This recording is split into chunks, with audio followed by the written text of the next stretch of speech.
बरसों से सपने संजो रहे सरकारी मेडिकल कॉलेज के साकार होने का काम अब एक और कदम आगे बढ़ा जब राज्य सरकार द्वारा घोषित किए गए 9 नए महाविद्यालयों हेतु अधिष्ठाता के मनोनयन की घोषणा की गई। अमरावती के अधिष्ठाता के रूप में अनिल बात्रा की नियुक्ति की गई है। वे फिलहाल यवतमाल के मेडिकल कॉलेज में फॉरेंसिक साइंस के वरिष्ठ प्राध्यापक हैं। उनके शीघ्र ही अमरावती आकर डीन के तौर पर चार्ज लेने की संभावना है।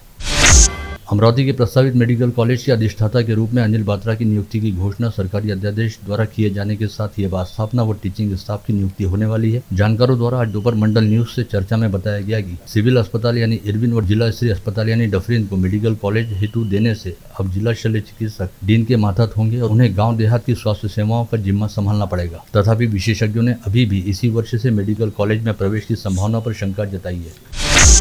सरकारी मेडिकल कॉलेज शुरू होने से पहले ही जिला सामान्य अस्पताल यानी इरविन को सरकारी मेडिकल कॉलेज से संलग्नित कर दिया गया है। इस विषय में मुंबई से राज्यपाल के आदेश पर एक महत्वपूर्ण घोषणा आज हुई। इसी दौरान आज दोपहर जिलाधीश सौरभ कटियार अचानक ही अस्पताल पहुंचे। कलेक्टर कटियार ने न केवल सभी वार्डों का प्रत्यक्ष अवलोकन किया बल्कि उन्होंने जिला शल्य चिकित्सक दिलीप सौंदले से काफी कुछ जानकारी भी ली, साथ ही मरीजों से भी संवाद साधा।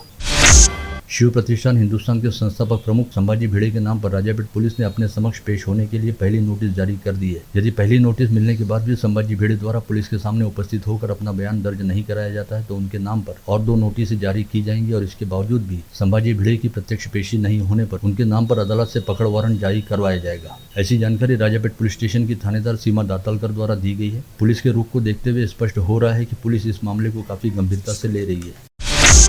गत रोज विधायक रवि राणा ने रवि किरण कॉलोनी परिसर में 1 करोड़ 80 लाख रुपए के विकास कामों का भूमि पूजन करते हुए इन विकास कामों के फलक का अनावरण किया था, जिस पर राज्य के उप मुख्यमंत्री देवेंद्र फडणवीस और जिले की सांसद नवनीत राणा के साथ खुद विधायक रवि राणा के नामों का उल्लेख था। लेकिन आज सुबह उस विकास संबंधी काम के फलक पर सांसद नवनीत राणा व विधायक रवि राणा के नामों पर कालिक पोती दिखाई दी। ऐसे में युवा स्वाभिमान पार्टी के समर्थकों द्वारा यह कृत्य करने वाले अज्ञात व्यक्ति के खिलाफ तुरंत आपराधिक मामला दर्ज करते हुए उसे गिरफ्तार करने की मांग की गई। साथ ही मामले की जानकारी मिलते ही राजापेट पुलिस स्टेशन की थानेदार सीमा दातलकर ने भी मौके का दौरा किया। मूलतः अमरावती से वास्ता रखने वाले बल्लेबाज तथा आईपीएल टूर्नामेंट में पंजाब किंग्स 11 की ओर से अपनी बल्लेबाजी के शानदार जलवे दिखा चुके क्रिकेटर जितेश शर्मा का T20 टूर्नामेंट हेतु आयरलैंड के दौरे पर जाने वाली भारतीय टीम में चयन किया गया है। भारतीय क्रिकेट कंट्रोल बोर्ड द्वारा घोषित की गई टीम में जितेश शर्मा को विकेट कीपर के तौर पर शामिल किया गया है। जसप्रीत बुमराह की कप्तानी में आयरलैंड जाने वाली भारतीय टीम का चयन करते हुए बीसीसीआई ने ऋतुराज गायकवाड़ को टीम का कप्तान बनाया है। साथ ही टीम में विकेट कीपर के तौर पर जितेश शर्मा के साथ संजू सैमसन को भी शामिल किया गया है। जिला व सत्र अदालत में प्रैक्टिस करने वाली एक महिला वकील को विरोधी पक्षकार द्वारा पत्र भेजकर जान से मार देने और उनकी बेटी पर एसिड फेंकने की धमकी दी गई। इस आशय की शिकायत जिला वकील संघ द्वारा शहर पुलिस आयुक्त को ज्ञापन सौंपकर की गई। इस ज्ञापन में बताया गया कि अदालत में प्रैक्टिस करने वाली महिला वकील ने धनादेश अनादर से संबंधित मामले में अपने पक्षकार की ओर से प्रतिवादी पक्षकार को नोटिस भेजी थी, जिसके जवाब में प्रतिवादी पक्षकार ने उक्त महिला वकील को धमकी भरा पत्र भेजकर जान से मारने की धमकी दी और उनकी बेटी पर एसिड फेंकने व बेटी के टुकड़े कर उसे फ्रिज में रखने की धमकी भी दी। अमरावती के नवनियुक्त जिलाधिकारी सौरभ कटियार का स्वागत तथा निवर्तमान जिलाधीश पवनीत कौर को विदाई देने हेतु जिलाधीश कार्यालय के नियोजन भवन में स्वागत व विदाई कार्यक्रम कल सोमवार 31 जुलाई की शाम को आयोजित किया गया था। इस समय निवर्तमान जिलाधीश पवनीत कौर का भावपूर्ण सत्कार करते हुए उन्हें विदाई दी गई तथा नवनियुक्त जिलाधीश सौरभ कटियार का स्वागत किया गया। आदिवासी बहुल मेलघाट में विकास परियोजनाओं, सड़क निर्माण, बिजली, पानी व अन्य सुविधाओं को लेकर जंगल सहित विभिन्न महकमों की संयुक्त बैठक आज सुबह जिलाधीश कार्यालय में हुई। विधायक बच्चू कडू व विधायक राजकुमार पटेल की उपस्थिति में आयोजित बैठक में जिला प्रशासन के सभी वरिष्ठ अधिकारी उपस्थित।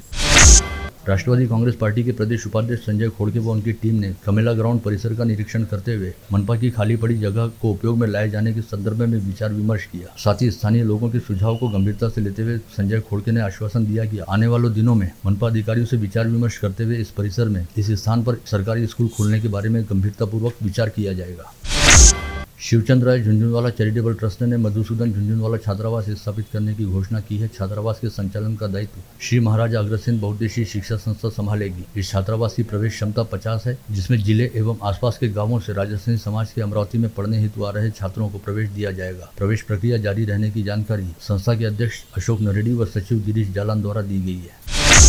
लोहाना विदर्भ महिला विभाग तथा अमरावती महिला मंडल द्वारा 26 जुलाई से 1 अगस्त दौरान बडनेरा रोड के महेश भवन में अधिक मास उपलक्ष्य में श्रीमद् भागवत सप्ताह ज्ञान यज्ञ पारायण का काफी सुंदर आयोजन किया गया था। सोमवार की शाम कृष्ण लीलाओं की सुंदर विवेचना व प्रस्तुति उपरांत कृष्ण रुक्मिणी विवाह की सजीव झांकी इस आयोजन में साकार की गई। शालेय पोषण आहार कर्मचारियों ने अपनी विभिन्न मांगों को लेकर जिला कार्यालय के सामने आईटेक के नेतृत्व में आज से अनिश्चितकालीन अनशन शुरू किया है। साथ ही अपनी प्रलंबित मांगों को लेकर जिलाधीश को ज्ञापन भी सौंपा गया। लोकभूषण अन्नाभाऊ साठे की जयंती अवसर पर आज माता खिड़की चौक में अन्नाभाऊ साठे की 103वीं जयंती उत्सव के अवसर पर अभिवादन समारोह का आयोजन किया गया। इस समय पूर्व महापौर बिलास इंदौले के हाथों कार्यक्रम का उद्घाटन किया गया। इस समारोह में प्रमुख अतिथि के तौर पर पूर्व पालक मंत्री सुनील देशमुख सहित कई गणमान्य उपस्थित थे। मनपा कार्यालय में आज साहित्य रत्न अन्नाभाऊ साठे की जयंती मनाएगी। इस अवसर पर आयुक्त देवीदास पवार के हाथों अन्नाभाऊ साठे की प्रतिमा पर माल्यार्पण किया गया। राजापेट जोन अंतर्गत आने वाले बापट चौक स्थित 85 वर्ष पुराने राठी कॉम्प्लेक्स को आज से ढहाना शुरू कर दिया गया है। मनपा की नोटिस मिलने के बाद संबंधित संचालक ने इस 3 मंजिला इमारत को अपने स्तर पर ही ढहाने का काम शुरू किया है। एक माह पहले सिंदखेड़ राजा के पास पिंपल खुटा में हुई निजी ट्रेवल्स बस की भयानक दुर्घटना के बाद 25% से अधिक बसों ने अपना रास्ता बदल लिया है और अब सभी लग्जरी बसें समृद्धि हाईवे की बजाय मेहकर अकोला खामगांव मार्ग से होते हुए औरंगाबाद की ओर जा रही है। वहीं दूसरी ओर हादसों को रोकने के लिए निजी बसों के चालकों की स्वास्थ्य जांच और वाहन की पूरी जांच करने का दावा प्रादेशिक परिवहन विभाग द्वारा किया गया है। बडनेरा शहर के जय हिंद चौक के पास की जगह पर किराए से वर्षों से रहने वाले 2 दुकानदारों की दुकानों का आज दोपहर संबंधित भूखंड संचालक द्वारा बिना अनुमति जेसीबी लगाकर तोड़े जाने से काफी हंगामा मचा। सभी दुकानदारों की भीड़ जमा होने के बाद बढ़ते तनाव की जानकारी मिलते ही बडनेरा पुलिस का दल तत्काल घटनास्थल पर पहुंचा और जेसीबी वाहन को जब्त किया। विजिलैंड के गुरुकृपा गारमेंट के मैनेजर ने दुकान मालिक को 53,68,000 रुपए से ठगे जाने का मामला सामने आया था। दुकान संचालक द्वारा नांदगांवपेट थाने में शिकायत दर्ज करने के बाद अब तक संबंधित पर कोई कार्रवाई नहीं होने से मामले की जांच को आर्थिक अपराध शाखा को सौंपने की मांग शिकायतकर्ता व्यापारी अमर आहूजा द्वारा पुलिस आयुक्त रेड्डी को सौंपे गए ज्ञापन में की गई है। नांदगांवपेट पुलिस थाना क्षेत्र अंतर्गत टाकली जहांगीर गांव में आज उस समय तनावपूर्ण स्थिति बन गई जब गांव में मांस बिक्री की दुकान लगाने वाले मोहम्मद इरशाद अब्दुल रहमान नामक मांस विक्रेता पर कुछ लोगों ने गौमांस बिक्री का संदेह रहने के चलते धावा बोलते हुए उसके साथ मारपीट की, साथ ही उसकी दुकान पर जमकर पत्थरबाजी भी की। गांव में रहने वाले कुछ लोगों ने समय पर बीच बचाव करते हुए उक्त व्यक्ति को जैसे तैसे बचाया। वहीं सूचना मिलते ही मौके पर पहुंची पुलिस ने हालात को नियंत्रित करते हुए 6 लोगों के खिलाफ आपराधिक मामला दर्ज किया। वलगांव में आज दोपहर 4:45 बजे के आसपास एक मिनी ट्रक ने बाइक सवार को कुचल दिया, जिसमें मुन्ना वसंतराव महला नामक 45 वर्षीय बाइक सवार की मौके पर मौत हो गई। हादसे के तुरंत बाद मिनी ट्रक चालक मौके पर अपने वाहन को छोड़कर वहां से भाग निकला। पश्चात पुलिस ने दोनों वाहनों को अपने कब्जे में लेकर जांच शुरू की। गाड़गेनगर पुलिस थाना क्षेत्र अंतर्गत सोनल कॉलोनी परिसर के वक्रतुंड अपार्टमेंट में रहने वाले नीलेश मालवे का 3 वर्षीय बेटा आरव मालवे रविवार की शाम अपार्टमेंट परिसर में खेल रहा था और खेलते खेलते अपार्टमेंट के चैनल गेट पर चढ़ गया, लेकिन इसी समय चैनल गेट अचानक ही अपने स्थान से उखड़कर नीचे गिर पड़ा और आरव मालवे उस चैनल गेट के नीचे दब गया। पश्चात उसे तुरंत पीडीएमसी अस्पताल में भर्ती कराया गया, जहाँ पर रात 9 बजे आरव की मौत हो गई। बडनेरा पुलिस थाना अंतर्गत नई बस्ती के सिंधी कैंप में रहने वाले रवि कुंडवानी नामक 37 वर्षीय व्यक्ति ने अपने ही घर में फांसी लगाकर आत्महत्या कर ली। इस बारे में दर्ज कराई गई शिकायत में कहा गया कि रवि कुंडवानी की पत्नी का किसी अन्य युवक के साथ संबंध चल रहा था। यह बात पता चलने पर रवि कुंडवानी ने दोनों को समझाने का प्रयास किया, लेकिन दोनों ने ही रवि कुंडवानी को शारीरिक व मानसिक तौर पर प्रताड़ित करना शुरू किया, जिससे परेशान होकर रवि कुंडवानी ने 31 जुलाई की रात अपने घर में आत्महत्या कर ली। बडनेरा पुलिस मामले की जाँच कर रही है। अमरावती से बडनेरा रेलवे लाइन पर गोपाल नगर से निम्बूरा के बीच आज सुबह एक व्यक्ति रेलगाड़ी की चपेट में आ गया और उसके दोनों पैर कट गए, जिसे इलाज के लिए इरविन अस्पताल में भर्ती कराया गया, जहां पर इलाज के दौरान उस व्यक्ति की मौत हो गई। इरविन अस्पताल की पुलिस चौकी से सूचना मिलते ही बडनेरा पुलिस ने मर्ग दाखिल करते हुए जाँच शुरू की। मृतक की शिनाख्त फिलहाल नहीं हो पाई है। गाड़गेनगर थाना क्षेत्र के नवसारी रिंग रोड पर विगत 30 जुलाई को एक अज्ञात युवक का शव बरामद हुआ था। पश्चात गाड़गेनगर पुलिस ने युद्ध स्तर पर मृतक की शिनाख्त कर इस घटना का पर्दाफाश किया। मृतक का नाम बडनेरा के माताफैल निवासी मनोज मेसेकर बताया गया है और पता चला है कि मनोज मेसेकर की उसके ही मौसेरे भाई ने हत्या की है, जिसके पश्चात गाड़गेनगर पुलिस ने आरोपी के खिलाफ 31 जुलाई को हत्या का मामला दर्ज करते हुए उसे गिरफ्तार कर लिया है। विगत 29 जुलाई को मोर्शी तहसील अंतर्गत पिंपल खुटा गांव निवासी कुछ लोग अधिक मास के चलते सालबर्डी में देवदर्शन करने हेतु गए थे, जिनमें कार्तिक गोविंद भुजाड़े नामक 17 वर्षीय छात्र का भी समावेश था, जो सालबर्डी में संगम पर स्नान करते हुए पैर फिसल जाने की वजह से नदी में गिरकर बह गया था, जिसका शव कल 31 जुलाई को मारुति महाराज देवस्थान के निकट माडू नदी में स्थित पेड़ के तने पर अटका हुआ दिखाई दिया। शहर के रैली प्लॉट स्थित सतीधाम मार्केट में हुक्का पार्लर शुरू रहने की जानकारी मिलते ही पुलिस आयुक्त के विशेष दल ने छापा मारकर 4 युवकों को गिरफ्तार किया, जिनके नाम प्रणय शर्मा, गौतम सेवानी, भावेश चौडमल व अतुल जाधव बताए गए। साथ ही पुलिस ने हुक्के के लिए इस्तेमाल किए जाने वाले साहित्य सहित 22,000 रुपए का माल भी जब्त किया है। दरियापुर तहसील के खल्लार पुलिस थाना क्षेत्र अंतर्गत बिमला गांव में बिजली का जोरदार झटका लगने की वजह से उज्जवल रोडे नामक 21 वर्षीय युवक की मौत हो गई। उज्जवल ने अपना मोबाइल घर में ही चार्जिंग के लिए लगाया था और मोबाइल को चार्जिंग से निकालते समय उसे बिजली का झटका लगा।